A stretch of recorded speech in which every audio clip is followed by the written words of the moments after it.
Assalamualaikum warahmatullahi wabarakatuh. Selamat malam jamiah malam. Terima kasih sudah menonton video sebelumnya.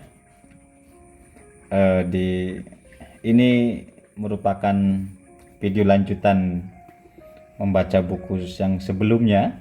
Dengan saya akan tetap membacakan buku sampai selesai. Dan ini adalah video yang keempat ya, dengan judul buku Kesaksian Para Pengabdi, Rumah Kitab penerbitnya. Ya, yang sebelumnya kemarin saya membaca tentang sejarah beberapa gerakan Islam di Indonesia.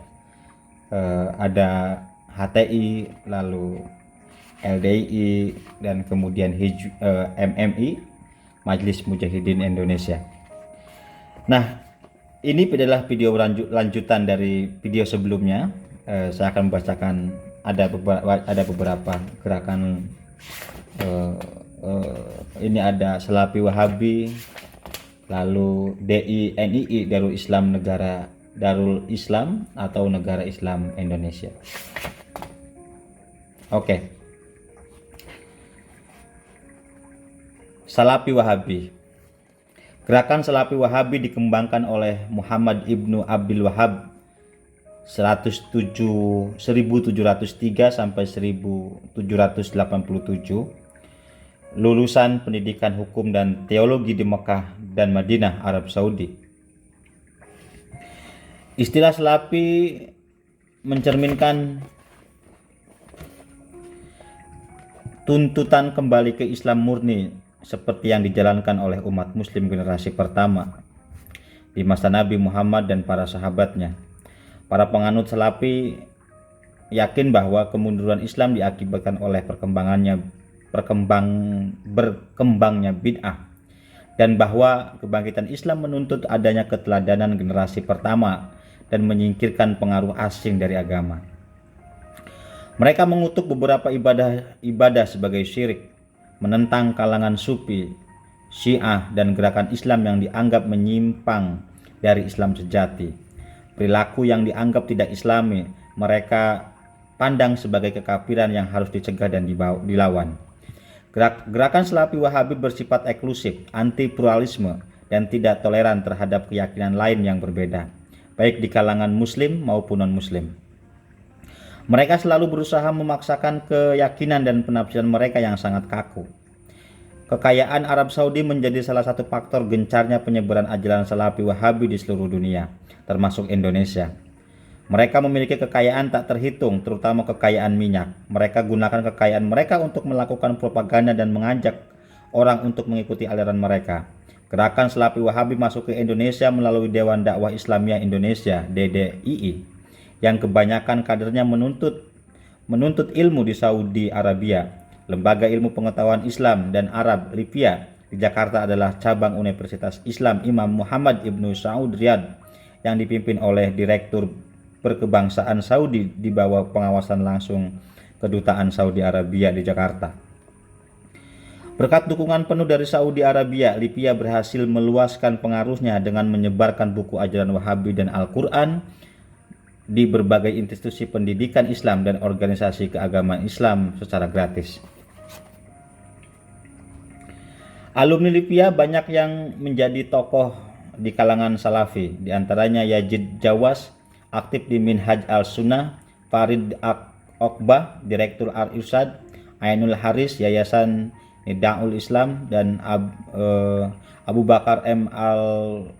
Al-Wai, Yayasan Al-Sofah, Ja'far Umal Tholib, pendiri Forum Ahlus Sunnah wal Jamaah, Yusuf Usman Bais'a, Direktur Pesantren Al-Irsyad. Mereka berkomitmen menyebarkan ajaran Salafi Wahabi melalui gerakan dakwah Salafi. Mereka banyak merujuk pada karya-karya ulama salaf seperti Ahmad bin Hanbal, Ibnu Taimiyah, Ibnul Qayyim, dan Muhammad bin Abdul Wahab. Karya-karya para ulama inilah yang mereka jadikan pedoman dalam menjalankan Islam secara benar, sementara yang lainnya mereka ragukan kebenarannya. Dalam penelitian dilakukan oleh Balitbang Kementerian Agama RI mengenai gerakan keagamaan transnasional di Indonesia, termasuk Salafi. Ditemukan bahwa gerakan ini memiliki jaringan intelektual dengan berbagai lembaga pendidikan dan ormas keagamaan di luar negeri. Baik secara langsung maupun tidak langsung, jaringan kerja kegiatan gerakan ini diwujudkan dalam bentuk tukar-menukar tenaga edukatif atau menyusun program kegiatan yang setara atau mirip di seluruh Indonesia dan di luar negeri. Misalnya, gerakan Salafi mendirikan pesantren dan stasiun radio di berbagai daerah di Indonesia untuk mengintensifkan kegiatan dakwahnya. Gerakan Salafi tidak memiliki struktur organisasi yang disusun secara berjenjang dari pusat hingga daerah sebagaimana organisasi pada umumnya. Ideologi Salafi ini juga tidak disuarakan satu perwakilan tunggal, melainkan oleh berbagai lembaga dan yayasan seperti As-Sofwa, As-Sunnah, Al-Haramain, Al-Wahdah Al-Islamiyah, dan lain sebagainya. Di sini, para anggota Salafi perempuan terlibat aktif dalam berbagai kegiatan yang dikhususkan untuk kaderisasi anggota perempuan, seperti taklim khusus ibu-ibu dan pelaksanaan program pendidikan untuk siswa-siswi, pengajar perempuan, tarbiyatul atfal, banat atau mu'alimat. Berikutnya DI atau NII, Darul Islam Negara Islam Indonesia. Pada 7 Agustus 1949 di suatu desa di Tasikmalaya, Sakar Maji Marjan Kartosuwiryo memproklamirkan berdirinya Negara Islam Indonesia atau NII. Gerakannya dinamakan Darul Islam, DI, yang secara harfiah berarti rumah, keluarga atau wilayah Islam. Ia dimaksudkan sebagai bagian dari wilayah Islam, di mana keyakinan dan pelaksanaan syariat Islam merupakan sebuah kewajiban yang harus dilaksanakan.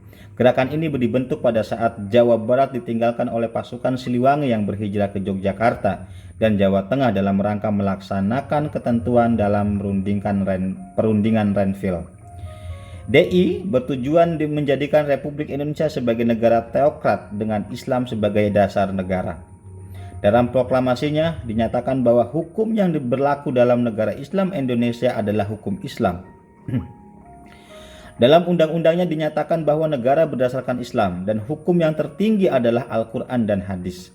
Proklamasi Negara Islam Indonesia dengan tegas menyatakan kewajiban negara untuk membuat undang-undang dan berlandaskan syariat Islam dan penolakan terhadap ideologi selama Al-Quran dan hadis sahih yang mereka sebut hukum kafir sesuai dalam Quran surat Al-Maidah 50 yang berbunyi, apakah hukum jahilah yang mereka kehendaki dan hukum siapakah yang lebih baik daripada hukum Allah bagi orang-orang yang yakin. Sebagai alat kelengkapan DI NII, maka dibentuklah TII Tentara Islam Indonesia yang menjadi alat perlawanan terhadap pemerintah Republik Indonesia di bawah pimpinan Presiden Soekarno. Upaya yang dilakukan oleh Kartosuwiryo ini kemudian mendapatkan dukungan di beberapa daerah, di antaranya Sulawesi Selatan, Kahar Muzakar, Aceh, Daud Bereh, dan Jawa Tengah, Amir Fatah. Gerakan DI NII berhasil ditumpas oleh TNI setelah Kartosuwiryo tertangkap pada tahun 1962 dan dijatuhi hukuman mati. Kahar Muzakar terbunuh pada tahun 1965 dan Daud Bereh berhasil dibujuk untuk bergabung ke NKRI pada tahun 1963 dengan imbalan Aceh menjadi salah satu provinsi Republik Indonesia dengan status daerah istimewa menjalankan syariat Islam. Kendati demikian, ideologi gerakan DI NII terus tumbuh dan berkembang seperti terlihat pada gerakan Komando Jihad, teror Warman, kasus pembajakan pesawat Garuda, Woyla, hingga terjadinya aksi teror dan bom bunuh diri oleh kelompok Jamaat Islamiyah JI dan organisasi-organisasi pengikut atau pecahnya. Kelompok-kelompok mereka tidak saling kenal dan secara organisatoris tidak saling menyambung, tetapi secara garis ideologinya semua bersumber pada ideologi Kartosuwiryo. Sang pendiri DI NII menurut Al-Khaidar, seorang aktivis Islam yang pernah menjadi bagian organisasi ini, doktrin DI NII menganggap semua yang berada di luar kelompoknya sebagai kafir yang halal darah dan hartanya. Untuk menjadi anggota DNI, mereka harus menyatakan diri hijrah dan membayar sedekah 0, juta sampai 5 juta. Sebagaimana dilansir oleh NII Crisis Center, penanggung jawab atau aparat mas'ul yang pemahaman DNI adalah jamaah pria yang telah dilantik oleh negara sebagai aparat negara lewat forum pelantikan aparat atau tartib. Mereka adalah para eksekutif yang bekerja secara tim dan ditempatkan pemerintah pusat di setiap teritorial. Setiap aparat di teritorial memiliki otonomi dan otomatis untuk menggelar sumber daya umat dan dana di jajaran masing-masing. Pemutaran komando dilaksanakan secara berantai dari tingkatan atas sampai tingkatan bawah. Ini dilakukan untuk membentuk persamaan persepsi dan percepatan pelaksanaan program. Salah satu yang dilakukan aparat adalah pola hujurat, sistem sel. Agar organisasi bersifat praktis dan efektif dibentuklah sistem sel, sehingga gerak laju perjuangan menjadi rapi dan terkendali. Sistem ini dibuat untuk membangun jaringan dan hubungan yang terputus antara satu jajaran dengan jajaran lainnya, tidak saling kenal mengenal, seperti multi level marketing atau MLM. Meskipun tidak ada anggota perempuan yang menduduki jabatan struktural dalam gerakan ini, namun mereka juga berperan dalam merekrut anggota, mengumpulkan uang, memberikan pengajaran dan pelatihan terutama pada semua anggota perempuan. Kemudian GAPAS, Gerakan Anti Pemurtadan dan Aliran Sesat. GAPAS adalah sebuah organisasi massa Islam yang dibentuk oleh Haji Salim Badri pada tahun 2004 di Cirebon, dan saat ini berada di bawah kepemimpinan Andi Mulya. Latar belakang pendirian GAPAS diantaranya adalah keresahan akan maraknya kelompok atau aliran yang mereka anggap sesat, menjamurnya praktek-praktek pemurtadan, berdirinya gereja dan terjadinya kemaksiatan di tengah-tengah masyarakat.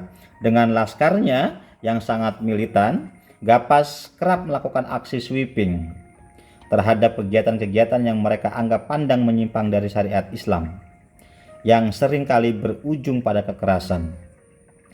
GAPAS dikenal di wilayah Cirebon dan sekitarnya dikarenakan aksi-aksinya yang kontroversial sejak awal pendiriannya. Di antaranya menutup klub malam, tempat pelacuran, serta tempat-tempat yang diduga sebagai tempat maksiat, perjudian, dan miras. Kedua, meminta dihentikannya penerbitan surat izin hiburan malam.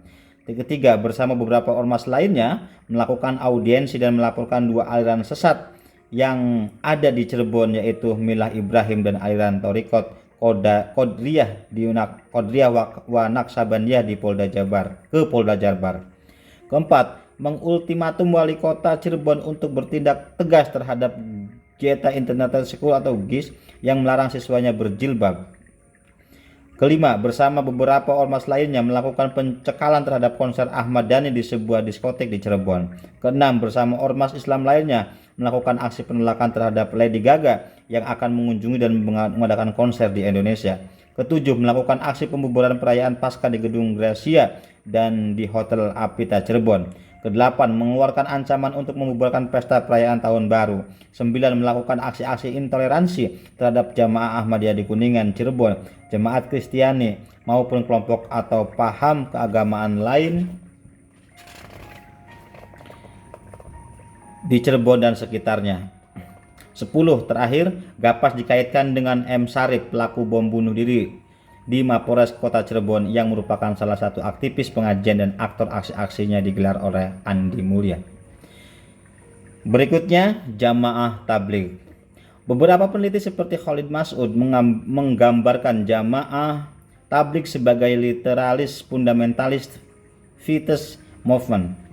Jamaah Tabligh adalah suatu gerakan dan bukanlah suatu organisasi yang memiliki keanggotaan tetap ataupun sistem perekrutan yang ketat. Sebagai sebuah gerakan keimanan, ia berpijak pada landasan fundamental Islam berupa Al-Quran dan Sunnah yang ditafsirkan secara harfiah.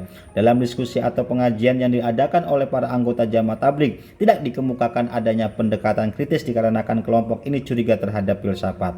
Mereka menggunakan konsep yang sudah tersedia tanpa sedikit pun berupaya melakukan tafsir dan takwil mendalam sebagaimana dilakukan oleh para ulama klasik. Jamaah tabligh mengajak masyarakat untuk menerapkan Islam yang murni dan mengklaim bahwa mereka tidak menganut bid'ah, sementara Islam yang dianut oleh selain mereka dianggap sudah tidak murni. Jamaah tabligh juga merupakan gerakan yang sangat maskulin, di mana hampir semuanya didominasi oleh kaum laki-laki. Dalam doktrin kelompok ini, para lelaki harus keluar melakukan dakwah karena Islam tidak mungkin ada tanpa dakwah. Sejauh ini, Jamaah tabligh di Indonesia tidak ambil bagian dari aksi-aksi kekerasan dan penyerangan terhadap kelompok-kelompok yang dianggap sesat, seperti Ahmadiyah dan Syiah. Perspektif jamaah tabligh terhadap kelompok-kelompok tersebut sama dengan perspektif mereka terhadap Kristen dan Yahudi, yaitu tidak ingin konfrontasi. Di seluruh Asia Tenggara sekalipun, berbagai konflik yang menelan korban jiwa tidak ada hubungannya dengan jamaah tabligh. Namun karena keanggotaannya sangat terbuka, jamaah tabligh rawan disalahgunakan. Pada kasus bom Bali misalnya, ada beberapa orang yang masuk di Bali melalui jamaah tabligh melakukan khuruj bersama rombongan delegasi dan terjadilah ledakan bom di sana. Siapapun boleh masuk dan menjadi anggotanya, sehingga tidak mempunyai internal sistem untuk mengontrol siapapun yang masuk menjadi anggotanya. Dengan karakternya sangat terbuka itu, jamaah tabligh sangat mudah menebar luas. Banyak orang masuk jamaah tabligh karena lari dari Wahabiyah yang dirasa sangat keras. Di tengah banyaknya kelompok-kelompok Islam yang menjadikan partai politik sebagai alat untuk mendapatkan kekuasaan, jamaah tabligh tidak memiliki hasrat politik sama sekali. Mereka mengacu kepada dua aspek penting Nabi Muhammad. Pertama, aspek subjektif individual dan psikologi Nabi. Kedua, aspek biografi dan sejarah atau lingkungan pada masa Nabi. Karena Nabi tidak mendirikan partai politik dan pada masa beliau tidak ada partai politik, maka mereka berprinsip bahwa partai politik adalah bid'ah, termasuk partai Islam. Tidak ada perbedaan antara partai Islam dan partai sekuler atau komunis. Semuanya adalah urusan duniawi dan bid'ah yang harus dihindari. Bagi jamaah tabligh, penerapan syariat Islam tidak harus melalui jalan politik, kekerasan atau negara. Syariat Islam bisa diterapkan dari bawah. Dan menurut mereka tidak ada gunanya membangun sebuah negara jikalau masyarakatnya tidak Islami. Pendirian mereka tidak mau terlibat langsung dalam aktivitas politik sebenarnya lebih didasari oleh sikap apatis mereka terhadap dunia. Mereka tidak ingin mencemari agama dengan hal-hal bersifat duniawi, termasuk harta benda. Mereka memang tidak menafikan bahwa manusia memerlukan harta, tetapi mereka menjadikan harta sebagai tujuan hidup. Manusia perlu uang untuk hidup, tetapi manusia bukan untuk uang. Inilah prinsip yang selalu mereka pegang teguh. Pada awalnya, seperti yang tampak di India dan Bangladesh, jamaah tabligh merupakan gerakan kaum laki-laki. Sebagaimana gerakan lainnya, mereka ketika sudah tersebar keluar dari wilayah asalnya, terdapat proses imitasi. Katakanlah di Jawa, bukan hanya rokok yang dihalalkan, tetapi perempuan pun boleh keluar melakukan dakwah. Di Temboro, markas istimewa jamaah tabligh, terdapat juga ruangan untuk kaum perempuan yang sangat luas sekali. Seorang peneliti Belanda menyatakan bahwa jamaah tabligh di Afrika bukanlah hanya fenomena lelaki, tetapi juga fenomena perempuan. Jamaah tabligh memberi peluang kepada perempuan untuk dakwah. Banyak perempuan muslim anggota jamaah tabligh yang ikut suami melakukan khuruj, dan ketika sudah sampai di suatu negara, maka perempuan-perempuan itu melakukan dakwah di kalangan perempuan muslim yang ada di negara tersebut. Khuruj adalah sebuah proses penting dalam jamaah tabligh dalam menyebarkan ajaran-ajarannya. Khuruj pada prinsipnya adalah keluar untuk menyampaikan dakwah Islam, dan jamaah tabligh meskipun didirikan pada tahun 1926 di India, kalau mengikuti interpretasi sejarahnya, mengklaim sebagai kelompok yang sudah ada dalam suatu prototipe pada zaman Nabi Muhammad SAW dengan alasan bahwa beliaulah yang melakukan tabligh, penyampaian dakwah Islam pertama kali. Dan beliau pula lah yang melakukan khuruj pertama kali, yaitu dari Mekah ke Madinah. Semua itu dijadikan landasan oleh jamaah tabligh guna mendapatkan ruh dan legitimasi dari titik awal munculnya Islam. Di dalam gerakan ini tidak ada pengurus khusus perempuan, misalnya di tingkat ranting, cabang hingga ke tingkat pusat, sebagaimana lazimnya sebuah organisasi. Namun peran dan posisi perempuan dapat dilihat dalam salah satu kitab rujukannya, Hikayatus Sahabah, yang berisi kisah Rasulullah bersama para sahabatnya dalam membangun dan menegakkan agama. Di dalamnya juga menuntut kisah-kisah para sahabiah. Kisah-kisah tersebut dijadikan inspirasi dan motivasi untuk menghidupkan agama termasuk di kalangan kaum perempuan. Untuk mewujudkannya, maka secara berkala kaum perempuan disertai dengan mahramnya terlibat secara aktif dalam program taklim dan program khusus dalam jangka waktu tertentu. Program-program yang dirancang untuk kaum perempuan ini bisa disebut dengan program Masturah. Dalam sebuah paper yang berjudul Islam and Women: The Chase of Tabligh Jamaat, Barbara D. Terima kasih semuanya.